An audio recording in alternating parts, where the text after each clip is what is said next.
Hoje com o pastor Joseph Prince. Ei, faça o seguinte, olhe para a pessoa que está ao seu lado e diga, está tudo bem. Olhe para o outro do outro lado e fala, eu não sei você, mas esse aqui está bem. Sorria, certo?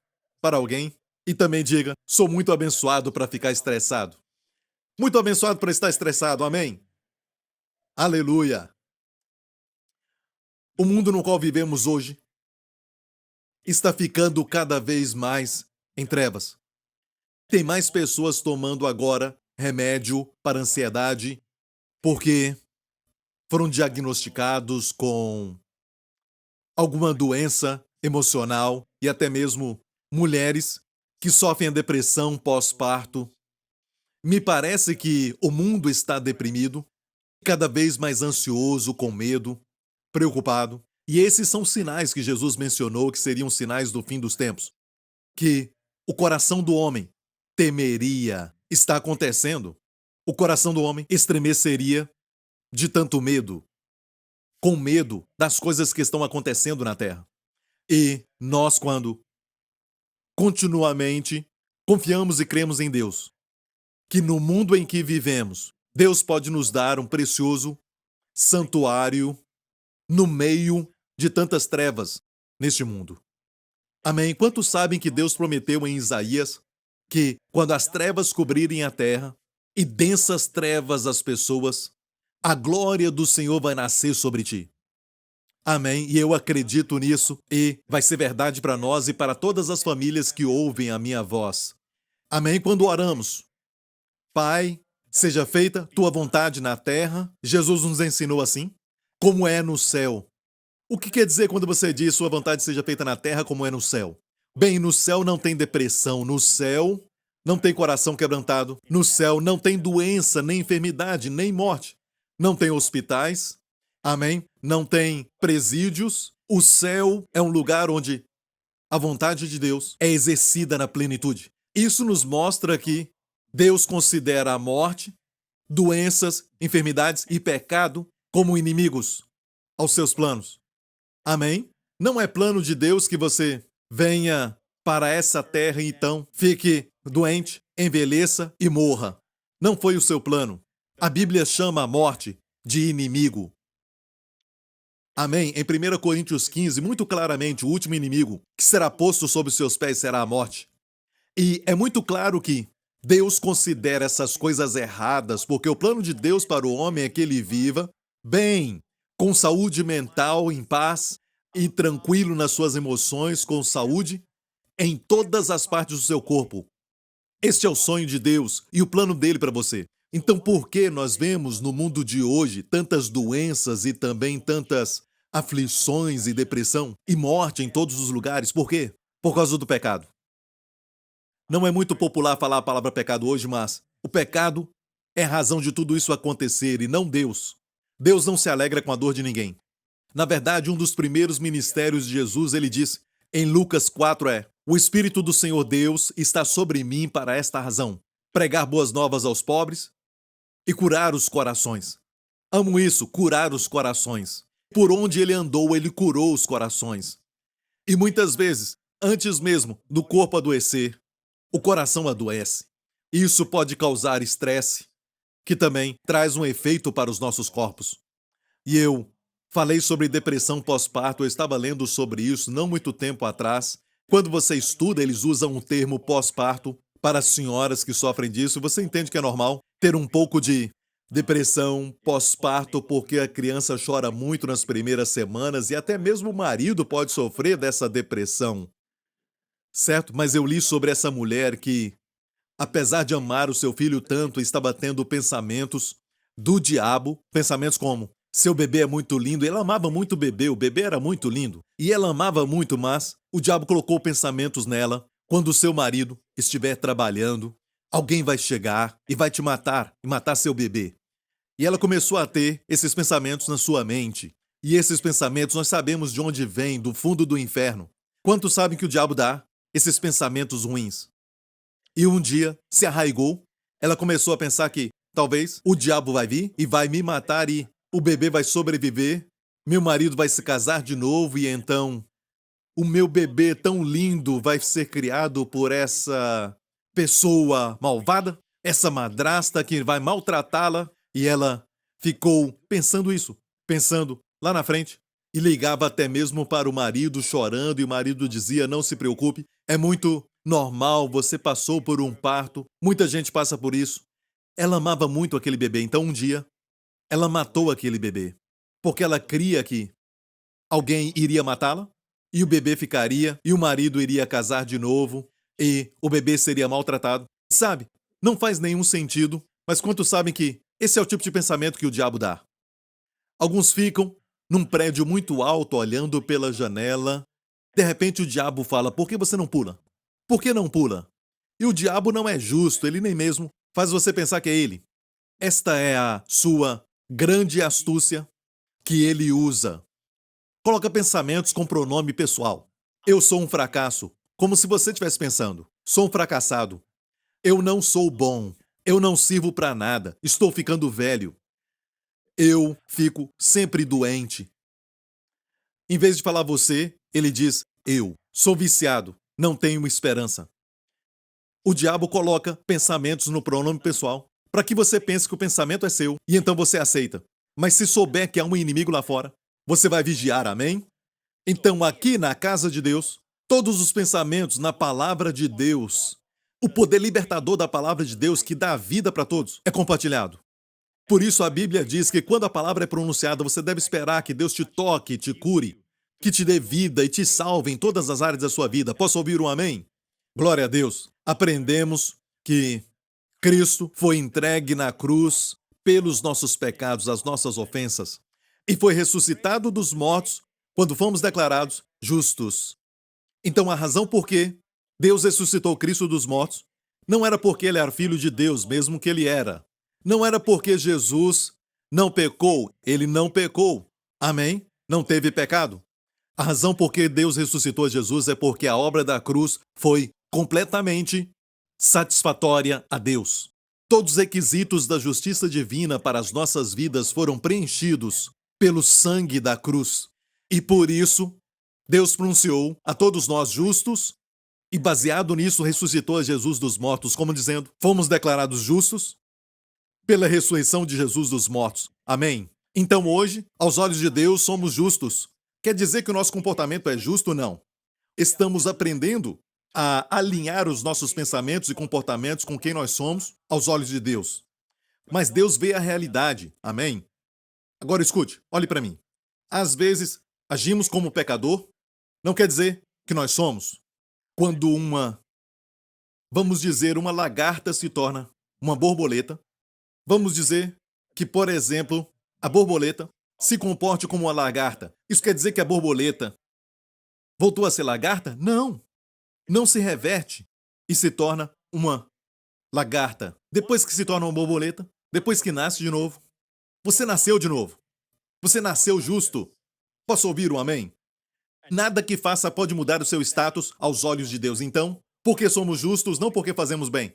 Somos justos por causa da obediência de um homem, de Jesus, na cruz, que carregou os nossos pecados, morreu e ressuscitou dos mortos. E por isso, hoje, você e eu somos declarados justos.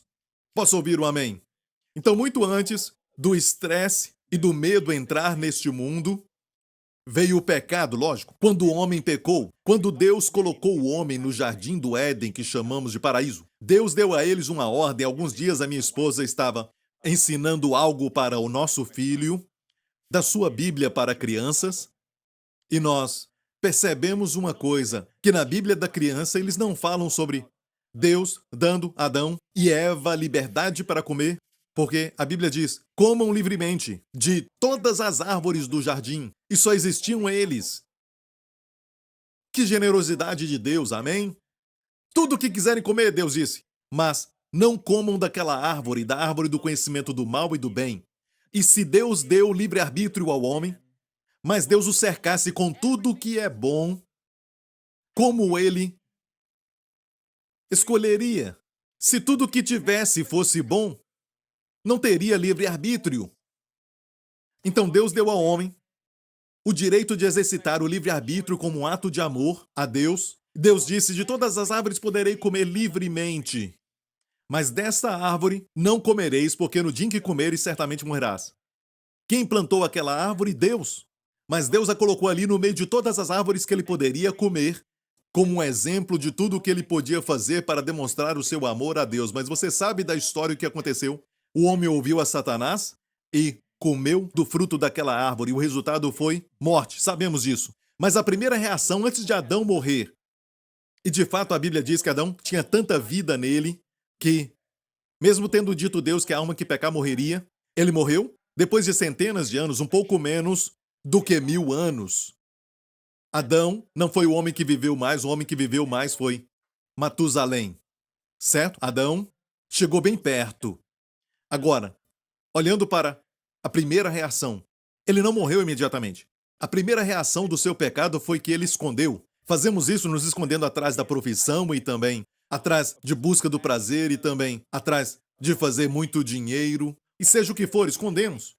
Porque tem um vazio que temos dentro de nós, que é do tamanho do próprio Deus. E nos escondemos, mas também há medo. O homem ficou com medo. E olha, muito bem, a primeira pergunta que Deus perguntou na Bíblia toda do Antigo Testamento foi: onde estás? Deus procurava o homem. A primeira pergunta no Novo Testamento é a resposta para a perdição humana. Onde nasceu o Rei dos Judeus? Amém? Jesus é a resposta para a perdição do homem. Quando o homem pecou, se escondeu de Deus, e Deus perguntou para ele: quem te disse que estavas nu? O homem se sentiu vulnerável. Se sentiu como ninguém se importasse com ele, quando Deus se importa tanto. Deus foi o primeiro a matar um animal para vestir o homem com a pele. Sangue foi derramado, sem derramamento de sangue não há remissão de pecados. Uma figura de Jesus sendo sacrificado na cruz, onde o seu sangue providenciou perdão eterno, redenção eterna para todos nós. E todos digam amém. Começando ali, o medo chegou, o estresse também. Então, quando eu estava lendo sobre a depressão pós-parto, também sobre deficiência imunológica, eu não estava lendo em algum livro cristão ou revista, mas sim de jornal médico.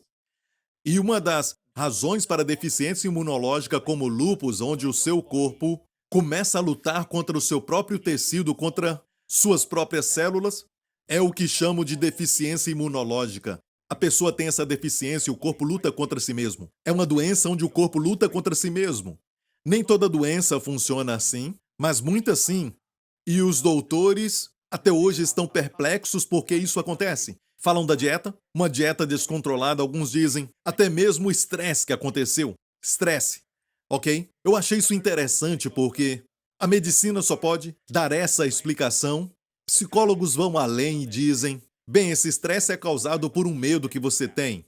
Olha para essa foto aqui. Podemos ver o lado exterior daquilo que está acontecendo, aquilo que é palpável, aquilo que é evidente, para que todos possam ver a doença. Também vemos hábitos destrutivos, escassez financeira. Mas o que não vemos é a raiz dessas coisas, ok? E algumas ciências tentam diagnosticar e dizem é causada por isso, mas muitos estão agora dizendo e até entrando em acordo sobre que até a pressão alta e também problemas cardíacos podem ser causados por causa do estresse. Mais evidências estão mostrando isso. Então olhamos para aquela raiz ali, estresse. Mas o que causa o estresse? Sabemos que a ovelha não pode deitar, e a Bíblia fala de pastos verdejantes. As ovelhas não deitam se elas estão estressadas. O que causa o estresse? Medo. A ovelha tem medo que aquele lugar não seja seguro. Não está num lugar protegida, guardada. Ela não deita em pastos verdejantes. Então, a raiz mais profunda que estresse é o medo. Então, muito antes da falta do dinheiro, antes de haver pobreza neste mundo, antes de haver doenças e enfermidades, antes de haver morte nessa terra, o homem ficou com medo. O homem ficou estressado. Há uma raiz mais profunda. Os psicólogos podem dizer que, bem, sabe por que você está estressado? Vamos descobrir isso. Então eles te dão exercícios e sessões e falam que você está então estressado por causa deste medo. Mas não podem fazer muita coisa com medo. Vão te dar exercícios e alguns tentam até medicamentos, te dão alguns remédios para ajudar com a ansiedade, mas só podem ir até aí como os médicos que te dão remédio para acabar com sintomas, mas não conseguem a cura e você vai ficar tomando esse remédio o tempo todo. Se não, vai sentir os sintomas de novo mais uma vez e você vai sentir o mal de novo e você tem que tomar esse remédio o tempo todo. Agora, Deus opera encontrando a raiz e tirando. Amém? Há uma raiz mais profunda que o que os médicos e até psicólogos podem descobrir e a Bíblia descreve como condenação. Condenação que também é culpa. Uma história que eu li é sobre uma senhora que matou seu bebê, um bebê que ela amava, e quando perguntaram por quê, eles descobriram que ela tinha cometido adultério anos atrás e não se sentia digna de ser uma mãe. Ela não achava que merecia ser uma mãe, muito menos ser mãe de uma linda criança. E a única forma de punir a si mesma, de forma até inconsciente, era matar aquele bebê que amava, porque ela não sentia que merecia ser feliz, porque ela tinha cometido adultério. E é por isso que muitos fazem o mal. Conheço um pastor que estava orando por um missionário que já era bem idoso e estava morrendo. Então, este pastor estava orando por ele, orando para que ele fosse curado, e ele só piorava, piorava, e finalmente ele estava prestes a partir para estar com o Senhor, e a família já sabia disso, e este homem doente pediu que o pastor voltasse e pediu para os seus familiares saírem do quarto. Então ele, bem baixinho, chamou o pastor para perto dele, pertinho da sua boca e sussurrou: "Não se sinta mal, não ore para a minha cura. Sei por que eu não sou curado. Porque muitos anos atrás, a minha família não sabe disso, quando eu era bem jovem, eu cometi adultério. E eu sei o porquê essa enfermidade veio. Tão triste. Muitos anos se passaram e ele ainda não tinha recebido o perdão de Deus. Por isso seu corpo produziu alguma coisa para se condenar, para se punir. Ficará surpreso em saber quantos jovens até aqui no Brasil estão se cortando porque precisam sentir dor, eles precisam sentir dor porque de alguma forma eles se culpam. Quando pais se divorciam, sabe quem se sente culpado? As crianças. Isso é um fato conhecido. Eles são muito novos para entender o que está acontecendo. É por isso, Deus está sempre procurando nos proteger das feridas emocionais, casamentos falidos, emoções feridas e uma vida ferida. Amém. Jesus cura o coração quebrantado. Amém. Então há condenação no coração. Tem condenação. Antes mesmo do estresse, antes de tudo, o que vemos são as coisas externas. Amém? Um casal pode estar brigando, certo? E depois que eles brigarem, a discussão termina e depois começam a discutir sobre aquilo que falaram. Falou da comida da minha mãe. Então, ela reage àquilo que ele falou e ele reage àquilo que ela falou. E isso a faz reagir àquilo que ele disse de novo. E ele fala outra coisa para ela. E ele reage ao que ela disse e ela reage ao que ele disse. Mas como começou a briga, nem se lembram. É como um incêndio que incendeia toda a floresta. Depois que a floresta queima, hectares e hectares de floresta queimada, tentam encontrar a causa, não encontram. Pode ter sido algo pequeno, mas muitas vezes o que causa discussão e brigas e tudo mais é a condenação. De alguma forma, o marido sente que não consegue ser o provedor da sua família, ele se sente culpado de algo. Mesmo amando as pessoas, ele desconta tudo nelas. Não está reagindo à esposa, mas está reagindo à condenação e à culpa que ele sente no seu coração. É por isso que o evangelho é tão vital para que todos entendam que Jesus morreu pelos nossos pecados. Posso ouvir um amém? Algumas pessoas hoje desejam que pudessem pedir perdão aos pais, que agora já estão mortos. O pai não pode mais ouvir o seu pedido de perdão. Se amadureceram agora e queriam voltar o tempo para poder dizer algo ao pai, para dizer algo para a mamãe, que já morreu, mas não podem. Agora punem-se a si mesmos sem perceber. E te digo, amigo, a culpa vai destruir a paz no coração. A culpa vai trazer enfermidades para o seu corpo. Vai estragar até os relacionamentos. Amém? Por isso a Bíblia diz para os crentes que, portanto, no presente não há, portanto agora, não há nenhuma condenação para os que estão em Cristo Jesus. Por quê? É porque Deus mudou quanto ao pecado? Não, é porque Deus é Deus, um Deus santo. Mas é porque há 2000 anos atrás Jesus morreu na cruz pelos nossos pecados. Ele carregou o nosso julgamento. E porque Deus o puniu, a lei da dupla punição se aplica. O mesmo crime não pode ser julgado duas vezes. Uma vez no corpo da minha fiança e depois no meu corpo. Deus não pode nos punir pelos pecados, pelos quais ele puniu Jesus, porque ele carregou os meus pecados. Posso ouvir um amém? Se Deus me punir, vai ser um grande erro, um mau uso da justiça. Deus não pode fazer isso. Deus não pode te punir se você crê em Jesus Cristo, porque ele carregou os seus pecados e foi Deus quem enviou seu filho para morrer por você. Por causa do amor de Deus por você. E quando Deus te aceita hoje, não está comprometendo a sua santidade. De fato, aceitando aquele que crê em Jesus é santidade, é justiça da parte de Deus. Deus é justo em te fazer justo. Amém. Se eu pregar assim e você crer nisso, você pode ir para casa. Vamos para casa, amém? Vamos encurtar o domingo, glória a Deus. Amém? Então, a condenação é tão real no coração das pessoas e por isso devemos pregar o evangelho verdadeiro de Jesus Cristo e ajudar as pessoas a entender que os seus pecados já foram pagos e parar de punir a si mesmo. Pare com isso. Às vezes os pais e os filhos ficam brigando e não conversam entre eles, às vezes por dias, e aquele pai realmente ama o filho. E se você olhar no coração daquele pai, ele realmente ama o seu filho. Mesmo assim, eles brigam o tempo todo e por quê? O que aconteceu pode ser que no coração daquele pai existe culpa sobre algo. E o pai está reagindo àquilo. E então, por isso, e é tão sutil que às vezes a pessoa não percebe. Vou falar de uma história agora na Bíblia que vai nos ajudar a ver alguma coisa.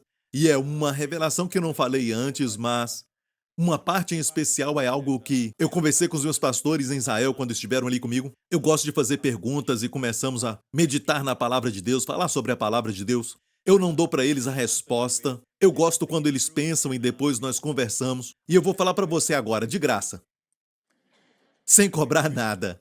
Ok, vamos a Gênesis 18. Em Gênesis 18, vamos ver este texto que fala sobre quando Deus veio visitar a Abraão. Um pouco antes, alguns capítulos anteriores, Deus o havia declarado justo. Certa noite, Deus trouxe o nosso pai Abraão. A Bíblia fala que ele é o nosso pai. E Deus mostrou para ele as estrelas que estavam no céu. E no Oriente as estrelas brilham muito. É muito lindo. E elas têm uma aparência mais vivas e muito mais em quantidade e em abundância do que o nosso céu. No Oriente Médio, não tem nada para atrapalhar. Dá para ver muitas estrelas no céu à noite. E alguns aprenderam, os antigos, que o Evangelho está escrito nas estrelas. Isso não é astrologia. Astrologia não é de Deus. Astrologia é perversão daquilo que Deus planejou. Antes das Sagradas Escrituras, Deus falou a história do Evangelho nas estrelas. Foi Adão que transmitiu até chegar no tempo de Abraão. Agora, na época de Moisés, a palavra então foi escrita em peles de animais. Mas antes disso, o Evangelho foi pregado nas estrelas. E é por isso que começa com virgem, a virgem e a criança. E começa a história do Evangelho. Deus o Pai enviou seu Filho por uma virgem para que o sangue, amém, fosse sem pecado. O seu sangue seria derramado para a remissão dos nossos pecados e era sangue inocente. Amém? E sangue real. Porque todo aquele que invocar o nome do Senhor será salvo. Como, pois, invocarão aquele em quem não creem? E como crerão naqueles de que não ouviram? E como ouvirão, se não há quem pregue? E como pregarão, se não forem enviados? Como está escrito: quão formosos os pés dos que anunciam o evangelho de paz, dos que trazem alegres novas de boas coisas. Mas nem todos têm obedecido ao evangelho, pois Isaías diz: Senhor, quem creu na nossa pregação? De sorte que a fé é pelo ouvir, e ouvir pela palavra de Deus. Romanos capítulo 10, versículo 13 ao 17.